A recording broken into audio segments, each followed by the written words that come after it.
Um, so as I said, there are just some pieces of advice which people could use to convert your ideas into startups. So I think what is important is idea number one is pick your pack, which just means you can't do everything alone. You have to have a good team. You have to have a solid team. So as I said, flesh out the idea that you're working on. Um, while you're doing that, make sure that you pick the right people to work with. I have had people of all kinds, good and bad, um, where where oh, you're also the administrator for this, so you'll keep switching. That's also coming. I see. I see. I wish I could join from another browser. Should I try that? Maybe that would be easier. Yeah, it was asking some system preferences. From there, I have admitted.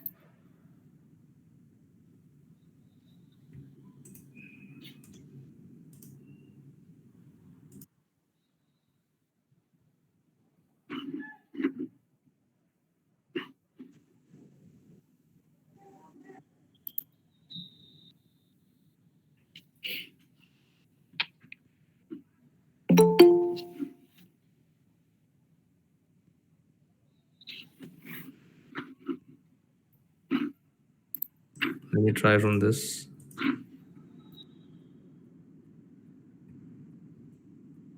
Should I stop sharing it then? Yeah, I don't think it is happening anyway. So yeah, let's just go ahead. Let's just use your sharing. Okay, no problem. Okay, so as I was saying, the first idea is to pick your pack. I think that's most important. You can't do everything on your own. So what is important is while you're thinking of your idea and fleshing it out, you're thinking about various aspects of it. So also figure out in your head that who could be the people who will work with you and grow this into a company. You should think about your sales head, your operations head.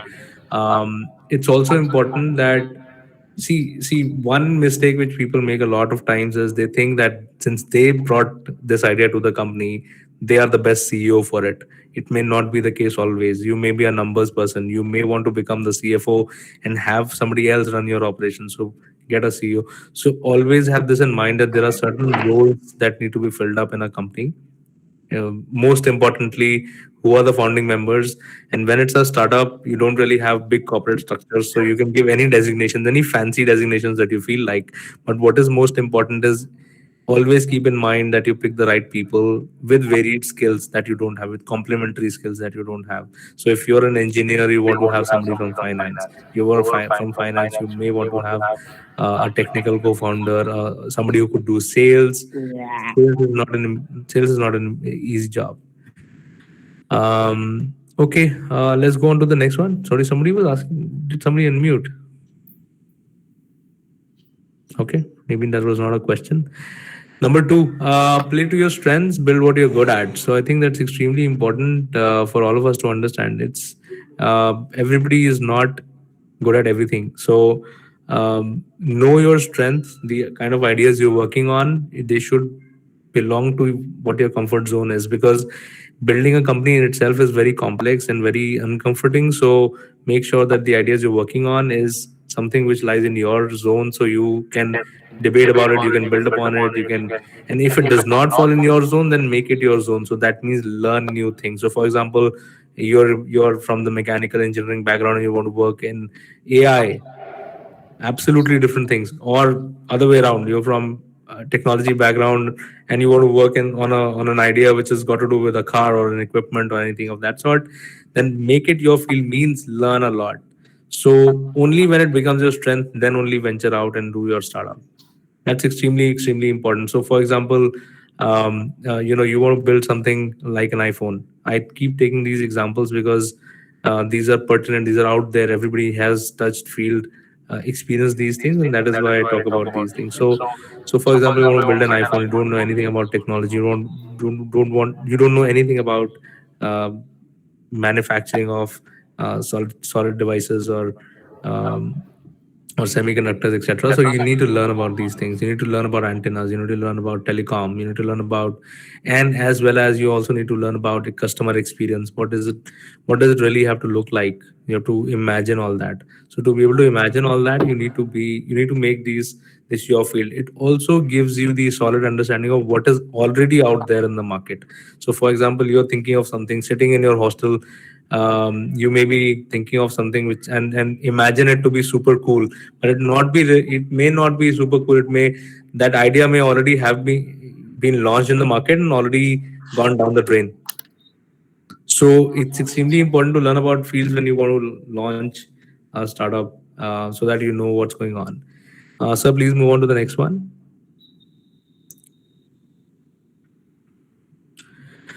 Okay, so I see a lot of entrepreneurs when they come to us, talk about building global startups and taking their idea to the world. Well, in all honesty, it does not work. Um, you look at the most successful startups. They've started small, but they've started solid. What I mean by that is, you have to work. You have to work on mastering one area at a time, and once you have arrived at a certain stage of your growth, that's the journey of building something, which is, first you go from a zero to a one. Once it is a yes and a no decision, it's a binary decision whether you exist or you don't exist. So first do a zero to one. Okay, so first master one small area. It can be a region, geographic region. For example, Zomato, Amazon started with doing just one books, just one product category, which was books. They just started with that. Flipkart copied them. So it was all. So you have to imagine what is that one area where you want to master first, and then you have to sort of slowly and steadily expand into other areas. It can be geographic areas, product categories, um, anything literally. So that's why I've said go big or go home is not a good strategy. Yeah, go on to the next one, sir. Okay, this one is my favorite. I am an engineer as well, but I've also done certain other courses. I also was fortunate that my company Accenture Strategy, they sponsored a course with INSEAD. I also did a course with Harvard Business School online. So it's a so it what it taught me was numbers, around anything. Make it beautiful. What it means is that if any product or service that you're taking to the market is not making financial sense, then it is not going to be sustainable. It is not going to live a very long life. So what is important is fall in love with numbers. The more you crunch your numbers, the more solid your idea or your product or your service becomes. So I know it may be difficult for some people to do financial planning at the beginning stage, and I think that is one big hurdle you have to cross. So a lot of people create an app and they think that they can launch a company, but sorry, that's not how the world works. You have to have a financial plan around your app as well. So just make sure that you fall in love with numbers before you start a company, or uh, you have a co-founder whom you can trust and who also loves who loves numbers. Extremely important. And the number that I've just mentioned, that it's just a random number. What's important is that you always keep monitoring the right metrics. Mikasa, are you around? Can you go to the next slide, please? By the way, any questions so far? We are almost at the middle of our presentation.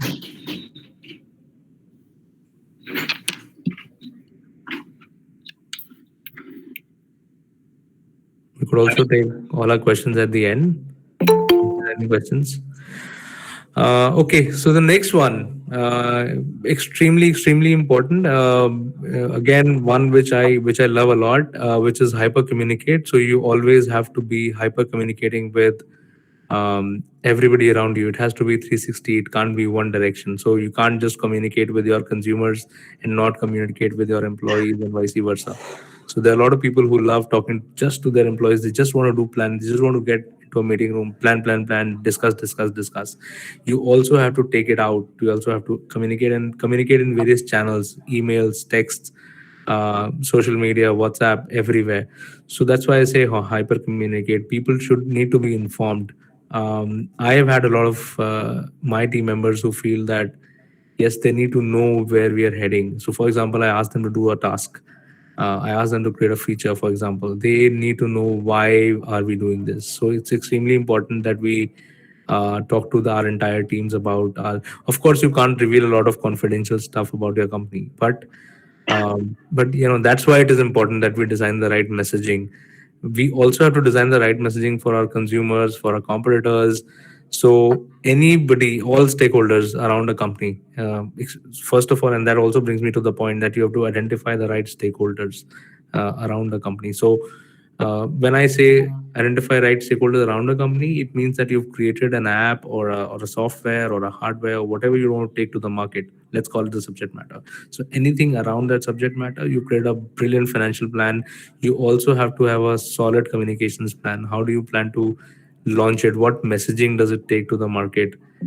Some people call it, for example, some people launched a OnePlus and called it the iPhone killer. Now their claim to fame was, "Oh, I am the iPhone killer." A lot of companies you see in the market will do that. "Oh, I am a Tesla killer.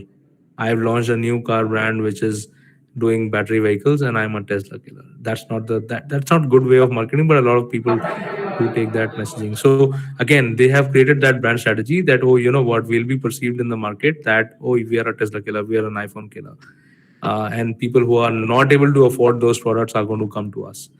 So that's a very important point, that you have to have the right messaging and you have to communicate a lot.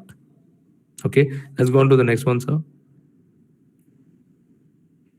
Yeah, so that's probably my second last slide. CX is king. You have to iterate a lot on the ideas, and then you build something, and then you have to repeat, which means that you always have to keep analyzing what your customer experience is like. And that also brings me to the point again, which is what is customer experience? And that is the genesis when I asked you that you should flesh out your ideas. You should start from, what is my customer going to experience? Is he going to hold something? Is he going to wear something? Is he going to see something, go something? So for example, somebody who designed Tinder, somebody who designed Amazon, for example, somebody who designed, let's talk about new services. um, what else comes to mind?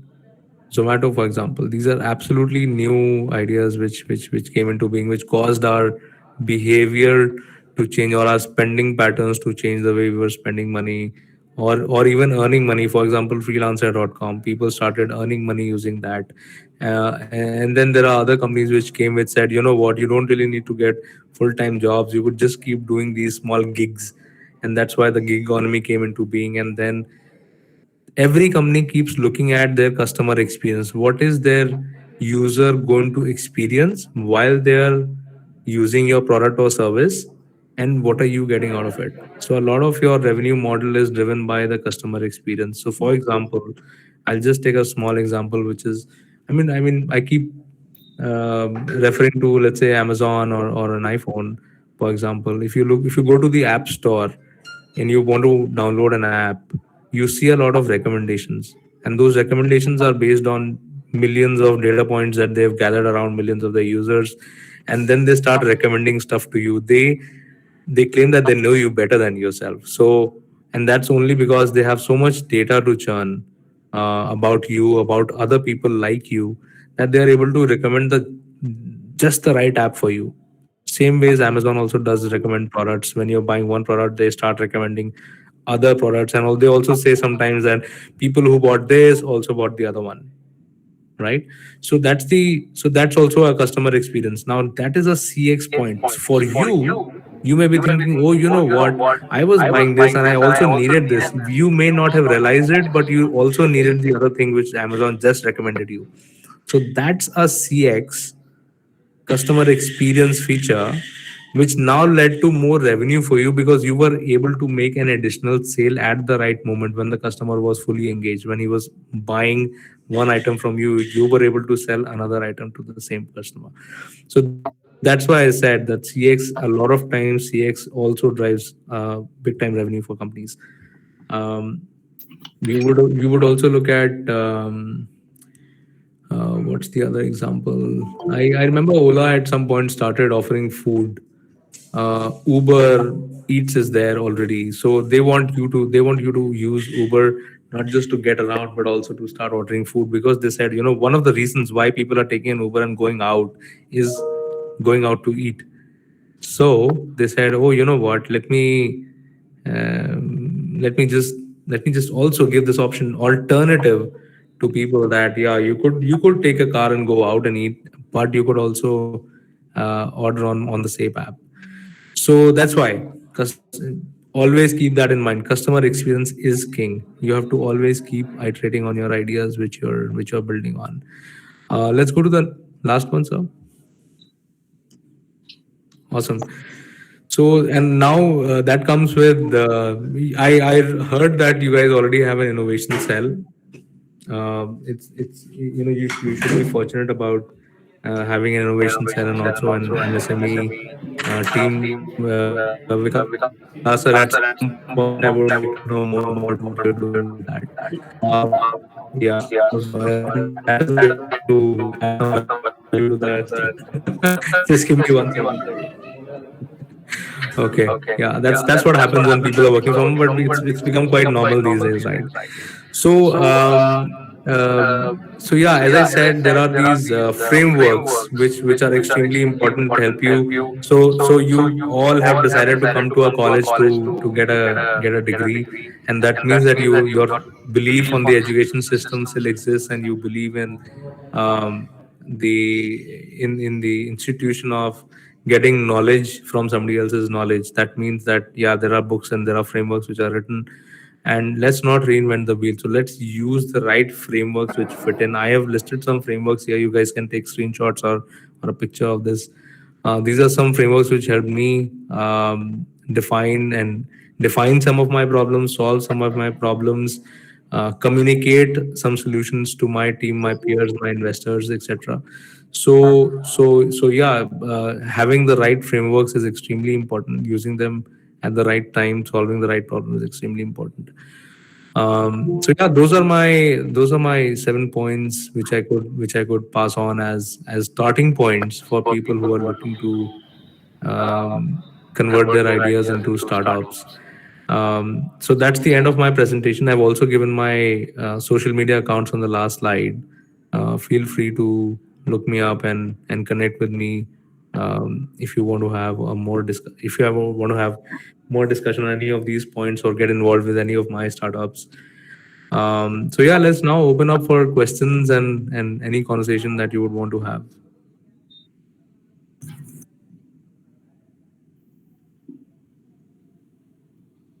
So any queries from anyone? You can take up with sir. Yes, sir. Good afternoon. Good afternoon, Abbas. Please tell Abbas. So as I have a plan for a startup, but I don't know how to execute.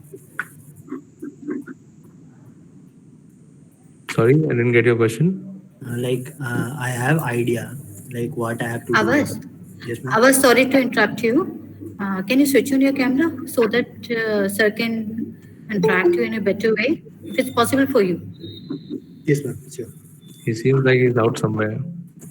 Yes, sir. He's in Bangalore, sir. But he still made sure that he's. Oh, okay, cool. Hi. At home. He still made sure that you were in the session. So yeah, kudos to that. Thank you, Awas.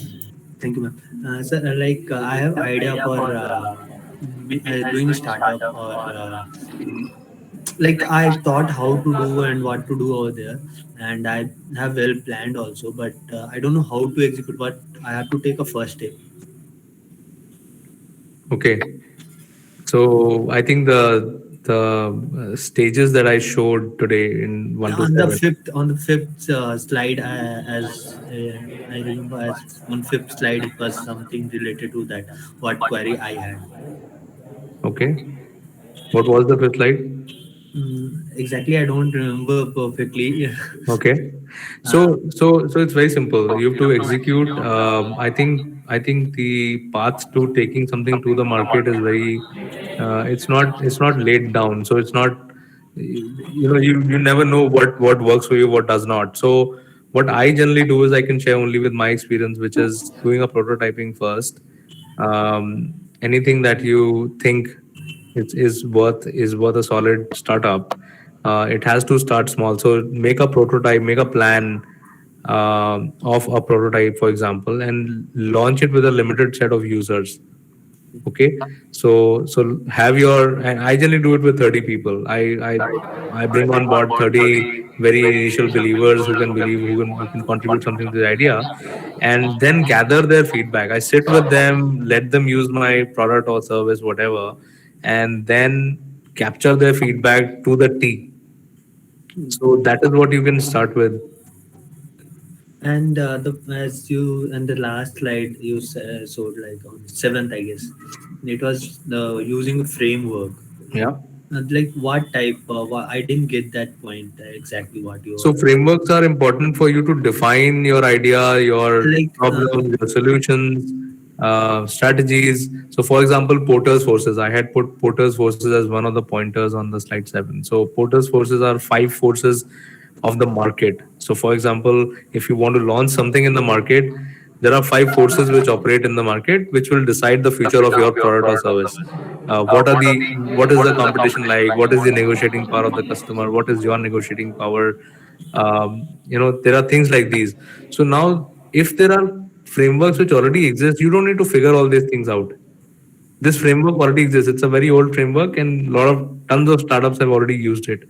So whenever you're defining something, suppose you wanted to convey, you wanted to have a discussion with me, I generally send out 2 frameworks to people, and only when they have filled up those frameworks, then only I have a chat with them, so that it is worth my time. Which is basically, you define your idea to the fullest, you define your strategy to the fullest, and then only I will have a chat with you. So it's important for you to raise funds, for example. I mean, if you want to have a discussion with any investor, I've also invested in companies, and I make sure that these guys are always on top of their frameworks, and that is important for any problem. So, for example, I wanted to get somebody's view. For example, I get a specialist, I get 15 minutes with that guy. I want to get somebody's view about it. So what I'll do is I'll just mail him that snapshot. Here is my snapshot.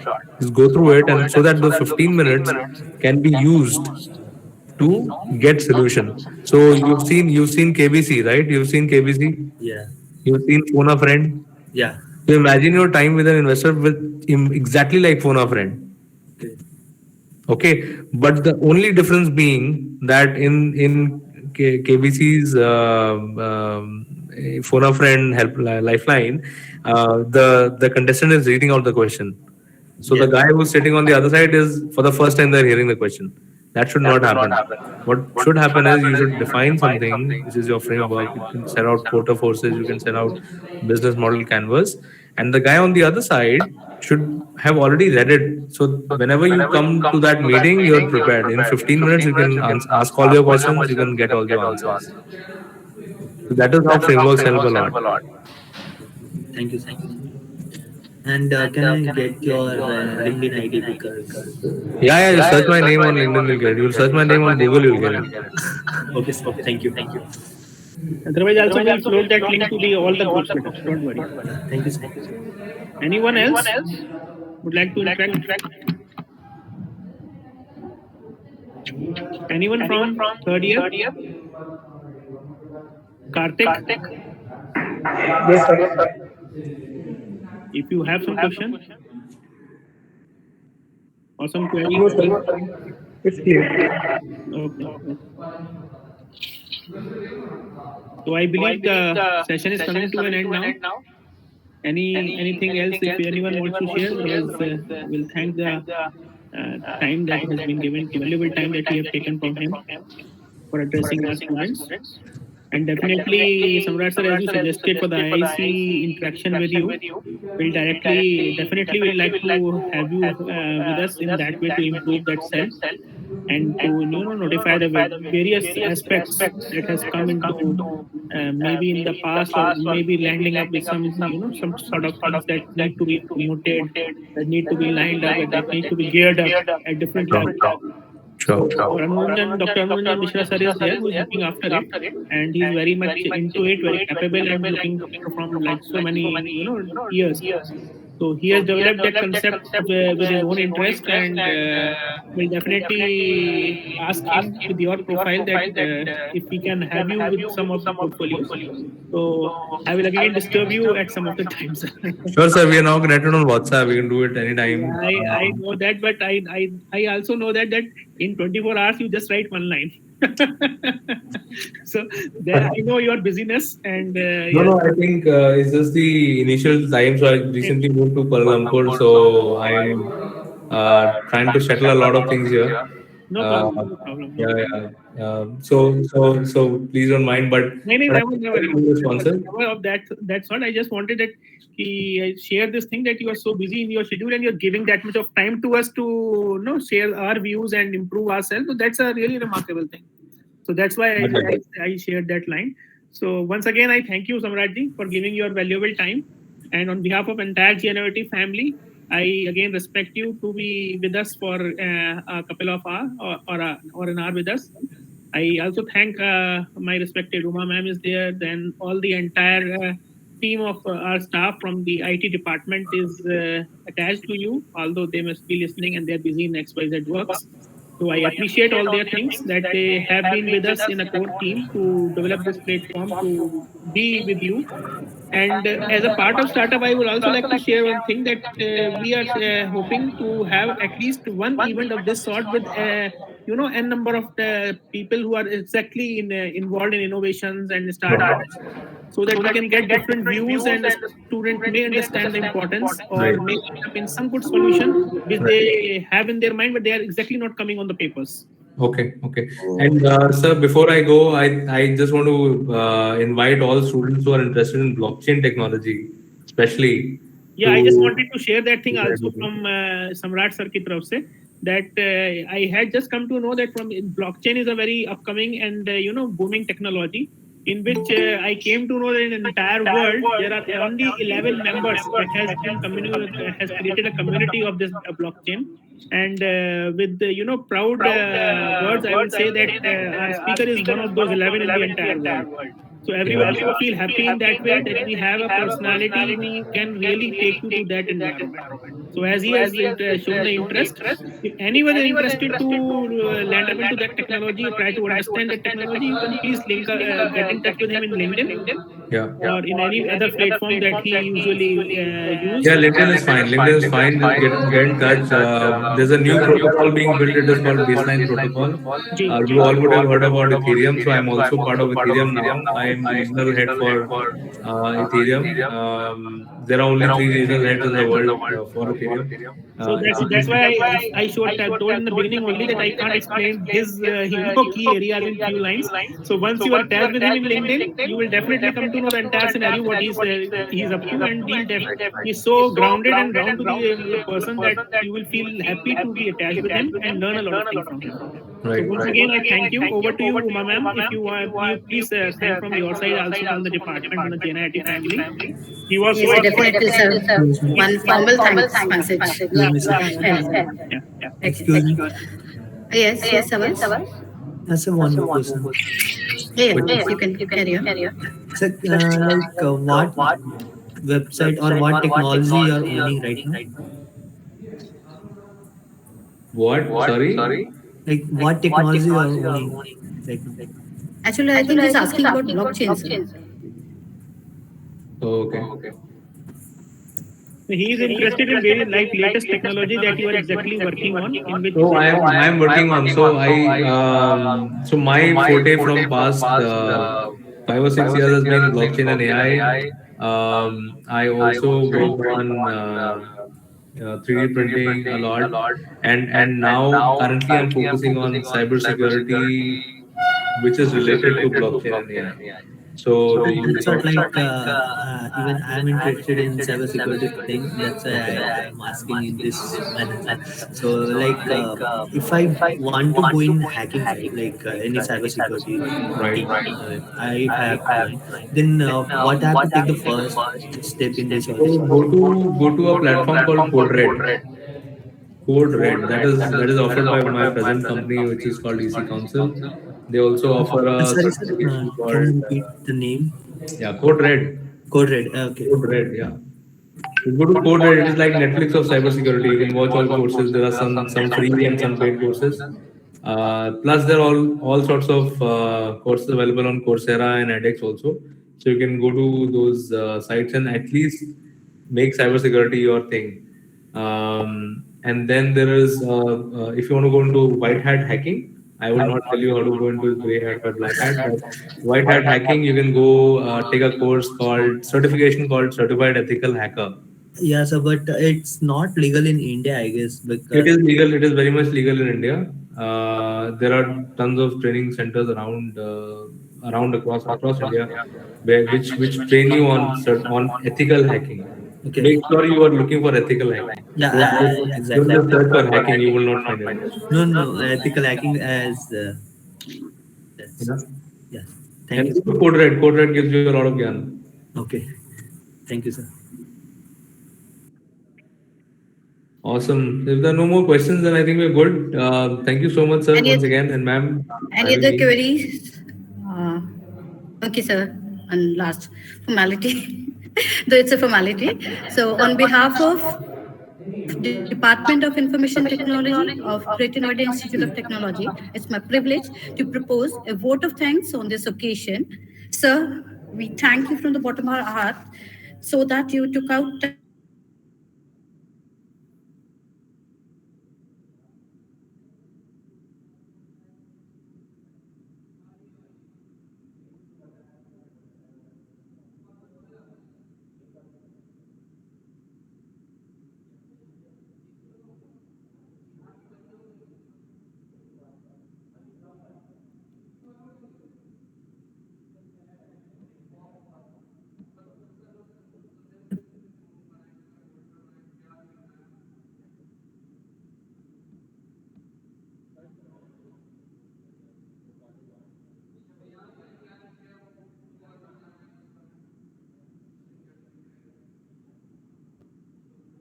to close and wind up Thank you this so Thank much. webinar. you all. Thank you, Thank you, ma'am. everyone. Thank you. Thank you, Thank sir. you, all the students. Thank you, sir. Thank you, ma'am. Thank you. Thank you. Thank you all. We'll float the link, I think, LinkedIn to the students now. Yes, sir, definitely. We're going to share the profile also as well. Okay. Thank you, ma'am. Thank you, Thank sir. you. Thank you, everyone. Now you all can leave the meeting.